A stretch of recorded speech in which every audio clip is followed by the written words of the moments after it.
मुझे कुछ महसूस ही नहीं होगा। और होता भी बिल्कुल ऐसा ही है। ये टियान जल्दी से अपने ब्लेड्स को बाहर निकालता है और इतनी तेजी के साथ आगे बढ़ता है शैडो टैलेंट का इस्तेमाल करते हुए कि वो बिंदी वाले की गर्दन एक झटके में काटता है 1 सेकंड के अंदर और सियों से उसके पार निकल जाता है। और बस इसी तरीके से बिंदी वाले का खेल खत्म। ना कोई टॉर्चर ना ही कोई बोलबाला, सीधा मुंडी उड़ा डाला। जिसके बाद वो सभी बॉडीगार्ड आगे से चिल्लाते हुए कहते हैं कि हमारे मालिक को किसने मार दिया, जल्दी से ढूंढो। बॉडीगार्ड को पता लग जाता है कि जिसने भी अटैक किया है वो एक शैडो टैलेंट का इस्तेमाल कर रहा है। जिसके बाद ये टियान उन लोगों के सामने आता है तो बॉडीगार्ड पहले तो वो शैडो असैसिन समझ लेता है, लेकिन जब ये टियान अपनी शकल दिखाता है तो बॉडीगार्ड हैरान होकर कहता है कि तुम्हारे पास शैडो टैलेंट कैसे हो सकता है? मैंने तुम्हारी कुंडली निकाली थी, तुम बस एक कचड़े हो वीक टायर टैलेंट के। तुम एक स्ट्राइक में मास्टर को कैसे मार सकते हो? ये टियान इन सभी सवालों के जवाब नहीं देना चाहता था तो वो एक लंबी सांस लेता है, जिसके बाद धड़ल्ले से बॉडीगार्ड के ऊपर अटैक कर देता है। तो बॉडीगार्ड आगे से कहता है, नहीं, तुम मुझे नहीं मार सकते। तो ये टियान अटैक करते हुए कहता है कि आपकी तत्काल की टिकट कट चुकी है, इसलिए भाड़ में जाए। इसके बाद वो 2 ही स्लैश मारता है और बॉडीगार्ड का भी गेम मचा देता है। इसके बाद ये टियान अपने पास से एक कपड़ा बाहर निकालता है और ये भी शैडो असैसिन के पास से ही निकला था। जिसके बाद वो खून को ब्लेड से पोंछता है और उस कपड़े को वहीं डाल डालता है ताकि जितना बेशक है वो सभी शैडो असैसिन के ऊपर जाए, ये टियान के ऊपर नहीं। ये टियान जाते हुए कि जब नर्क में तुम्हारी बुंड में गरम तेल डाला जाएगा ना, तब गरम तेल डालने वाला तुम्हारे कानों में ये कहेगा तुम्हारी जलन को बढ़ाने के लिए कि तुमने आखिरी बार जिस बंदे से पंगा लिया था वो तुम्हारे खानदान को भी बजा के आने वाला है। तो ये तुम्हारी गलती थी कि तुमने किसी गलत बंदे से पंगा ले लिया। अब इसके कुछ घंटों के बाद वहाँ पे बिंदी वाले का बाप आता है जो कि आगे से कहता है, मेरे बेटे को किसने मारा? जिस पे वो लोग आगे से बताते हैं कि इन्वेस्टिगेट करने के बाद उन्हें पता चला है कि ये काम किसी किलर का लगता है जो शैडो असैसिन से है। जिस पे बिंदी वाले का बाप आगे से कहता है कि उन लोगों ने शैडो असैसिन को हायर किया। अब इसके बाद कुछ ही देर में वहाँ पे एल्डर मो आते हैं जो मो फैमिली में सबसे बड़े हैं और सबसे पावरफुल भी हैं। वह बिंदी वाले का फादर ग्रेट एल्डर मो के सामने कहता है, मेरे बेटे को किसी ने मार दिया है, आपको इसका बदला लेना ही पड़ेगा। इन दोनों की बातों से हमें पता चलता है कि बिंदी वाला इनकी फैमिली के लिए फ्यूचर जनरेशन का लॉर्ड था, लॉर्ड। इसलिए इन लोगों को काफी ज्यादा भारी नुकसान हुआ है क्योंकि बिंदी वाले की मदद से ये लोग लिनहाई बेस के अंदर अपनी पोजीशन को और ज्यादा बढ़ा सकते थे। वह बिंदी वाले का फादर आगे से कहता है कि आपको मेरे बेटे की मौत का बदला लेना पड़ेगा, आप उसकी मौत को ऐसे ही जाने नहीं दे सकते हैं। इसके बाद एल्डरमो वहाँ पे उस कपड़े को उठाते हैं जो ये टियान ने ही छोड़ा था और जब वो उस कपड़े को चेक करते हैं तो फिर उन्हें एक झटका लगता है। बाकी इन लोगों को ये टियान के ऊपर कोई भी शक नहीं था, इन्हें ऐसा ही लग रहा था कि किसी दूसरी बड़ी फैमिली ने शैडो असैसिन हायर करके अटैक करवाया होगा। वहीं पे जब ग्रेट एल्डर उस कपड़े को उठाते हैं तो फिर उन्हें साइड में एक हल्का सा निशान दिखाई देता है जो कि आयरन फैंग का था और ग्रेट एल्डर मो बहुत ज्यादा हैरान हो जाते हैं और गुस्से से भर जाते हैं। अगला सीन एकेडमी का होता है जहाँ पे हम लोग देखते हैं कि मोटू ये टियान को बता रहा था कि कल रात ही बिंदी वाले की ग्रुप के साथ साथ बिंदी वाले का भी खेल खत्म हो गया, बेचारों की गर्दनें काट दी गई थी। लेकिन मो फैमिली को सबसे ज्यादा शक आयरन फैंग के ऊपर हो रहा है। और एक और चीज, आयरन फैंग बेस है जो कि लिनहाई बेस से ज्यादा शक्तिशाली है और ज्यादा ताकतवर है। और मोटू ये टियान को हर एक डिटेल दे रहा था कि कैसे बिंदी वाले की बॉडी मिली, कैसे उसकी गर्दन अलग थी। वह ये टियान को सुकून था कि उसके ऊपर कोई शक नहीं कर रहा है। और मोटू ये टियान से कहता है कि जो तो साले बहुत ज्यादा लकी है, वे बिंदी वाला तुम्हारा खून करना चाहता था, किसी ने उसका ही खून कर दिया। और अब मुझे फील हो रहा है कि ऑथर सच में समझदार है क्योंकि ये टियान यहाँ पे इस चीज के बारे में भी सोचता है कि उसने वहाँ पे सिर्फ शैडो की हैंकरचिप छोड़ी थी ताकि उसके ऊपर शक न आए, लेकिन उसे यह नहीं पता था कि हैंकरचिप के ऊपर आयरन फैंग बेस का भी सिंबल बना हुआ है। और ये टियान को इसके ऊपर शक हो रहा था कि मो फैमिली का बुड्ढा कहीं चाल तो नहीं चल रहा है, कहीं वो ये टियान को कुत्ता बना के मारने का इरादा रख रहा हो, उसे सब कुछ पता चल चुका हो, या फिर ये आयरन फैंग बेस की कोई स्कीम भी हो सकती है जिससे वो लोग दोनों बेस के बीच में एक बहुत बड़ा विवाद करना चाहते हो। अगले दिन हम लोग ये टियान को देखते हैं जो कि सुबह 4 बजे ही उठ जाता है और कपड़े वपड़े पहन के अपना बैग उठा के बाहर जा ही रहा था कि उसी टाइम पे ये आ जाती है जो कि उसे पूछती है कहाँ चले। तो ये टियान उसे बता देता है कि वो ट्रेनिंग करने के लिए जा रहा है ताकि जितना जल्दी हो सके उतनी जल्दी वो ताकतवर बन सके। और वो ये भी बता देता है कि वो कुछ टाइम के लिए घर पे नहीं रहेगा। ये उससे पूछती है अकेले जा रहे हो या फिर दोस्तों के संग जा रहे हो, लेकिन ये टियान उससे बस इतना ही कहता है कि चिंता करने की जरूरत नहीं है। लेकिन ये उसे गले लगा लेती है और उससे कहती है कि सही सलामत वापस आना भाई। जिसके अगले सीन में हम लोग ये टियान को वाइल्ड जोन के अंदर देखते हैं जहाँ पे ये टियान कुछ मॉन्स्टर्स का शिकार करने के लिए आया था ताकि वो अपनी पावर को और ज्यादा बढ़ा सके। लेकिन ये टियान वहाँ पे जैसे ही लैंड होता है तो धरती अचानक से हिलने लगती है और जब वो साइड में देखता है तो फिर उसे वहाँ पे एक बहुत बड़ा बुल मॉन्स्टर दिखाई देता है जो कि छोटे मॉन्स्टर्स को बुली करके उनकी मुंडी तोड़ रहा था।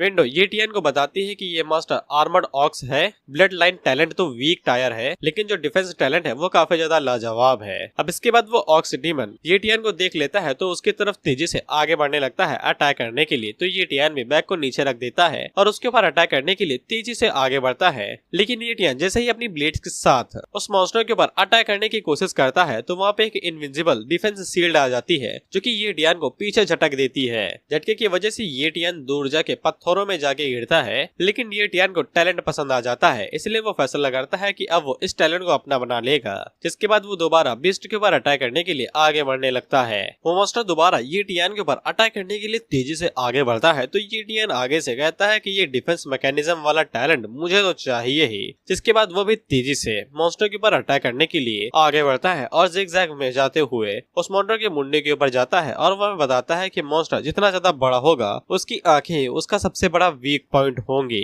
जिसके बाद वो दोनों ब्लेड्स के साथ में मॉन्स्टर की आंखों के ऊपर अटैक करने की कोशिश तो करता है, लेकिन डिफेंस शील्ड उसकी पूरी बॉडी के ऊपर थी, यहाँ तक कि आंखों के ऊपर भी। इसलिए ये टियान जब अटैक करता है तो वो खुद ही दोबारा उछल जाता है पीछे की तरफ। लेकिन ये टियान दोबारा उस शील्ड के ऊपर 3-4 स्लैशेस मारने की कोशिश करता है, लेकिन डिफेंस इतना ज्यादा शक्तिशाली था कि वो ये टियान की एक ब्लेड के टुकड़े टुकड़े कर देता है। जिससे ये टियान काफी ज्यादा हैरान होता है क्योंकि उसी टाइम पे साइड से एक जोरदार घूंसा सीधा ये टियान के मुंह के ऊपर पड़ता है, जिससे वो उड़ते हुए दोबारा पत्थरों में जाके घुसता है। ये टियान मन के अंदर सोचता है कि उसके पास इतना ज्यादा पावरफुल टैलेंट होने के बावजूद वो अभी कुछ भी नहीं कर सकता है, क्योंकि ये टियान के ऊपर अभी कूल डाउन का टाइम लगा हुआ था। वो 16 दिनों के बाद ही कोई भी टैलेंट कॉपी कर पाएगा। अभी के लिए वो सिर्फ फाइट कर सकता है बस। खैर ये टियान को अपनी ब्लेड देख के समझ में आ जाता है कि जब तक वो कोई वीक पॉइंट को ढूंढ नहीं लेता है तब तक अटैक करना पूरी तरीके से वेस्ट है। इसीलिए वो जल्दी से शैडो टैलेंट का इस्तेमाल करते हुए खुद को इनविजिबल कर लेता है और उस मॉन्स्टर की तरफ आगे बढ़ता है उसके वीक पॉइंट को ढूंढने के लिए। और वो चारों तरफ से शील्ड के ऊपर अटैक करते हुए वीक पॉइंट को ढूंढ रहा था, लेकिन ये टियान को एक भी वीक पॉइंट दिखाई नहीं देता है। ये टियान का दिमाग खराब हो जाता है वीक पॉइंट को ढूंढते ढूंढते, लेकिन उसे वीक पॉइंट मिलता ही नहीं है।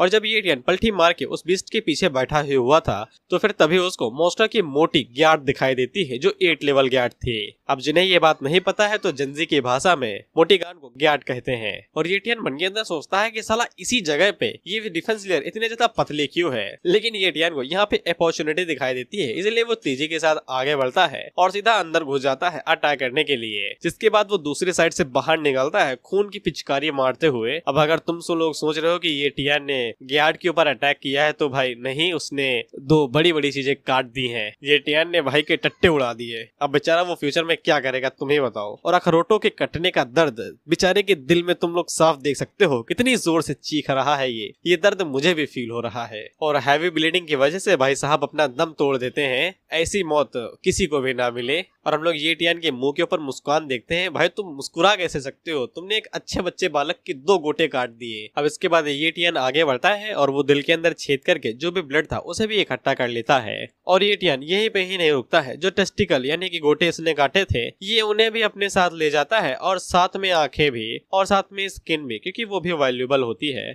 लेकिन एक ऑक्स बीस्ट की सबसे कीमती चीज उसके खून होते हैं यानी कि सींगे, इसलिए ये टियान उन्हें भी काट लेता है। और सारा माल इकट्ठा करने के बाद वो एक अच्छी जगह ढूंढता है कल्टीवेट करने के लिए। इसके बाद ये टियान वहाँ पे दोबारा अपना माहौल जमाता है, चकने बाहर निकालता है, मूंगफली, तली हुई और ब्लड। इसके बाद ये टियान वहाँ पे सबसे पहले ब्लड पीता है, चखना लेता है और कल्टीवेट करने के लिए बैठ जाता है। अगला सीन 20 दिनों के बाद का होता है और हम लोग ये टियान को देखते हैं और इसके बाल बढ़ चुके थे। अब इसके बाद ये टियान अपनी आंखें खोलता है तो इसकी आंखें चमक रही थी। इसके बाद ये एक भेड़िया की तरह दहाड़ मारता है, जिससे आसपास के कौवे उड़ जाते हैं और एक पावरफुल एनर्जी वहाँ पे रिलीज होती है। और अब इतनी देर बाद जाके हमें कोई दूसरी फीमेल लीड दिखाई जाती है। हम लोग देखते हैं कि उस रेगिस्तान में 2 लड़कियां आए हुई थी, जिनमें से एक जूनियर थी और एक सीनियर थी। जूनियर वाली कहती है कि वो देखिए शायद से वहाँ पे किसी ने ब्रेक थ्रू किया है। और हम लोग इनके कपड़ों के ऊपर मार्शल पवेलियन का टैटू भी देखते हैं। अब इसके बाद हम लोग ये टियान देखते हैं और इसने सक्सेसफुली मार्शल वॉरियर रियलम के अंदर ब्रेक थ्रू कर लिया था। साथ ही में इसने सारे ब्लड को खत्म कर लिया था और 20 दिन भी हो चुके थे, तो कूल डाउन को अब तक खत्म हो जाना चाहिए था। इसीलिए ये टियान अपने बैग को उठाता है डिफेंस टैलेंट को कॉपी करने के लिए और तेजी से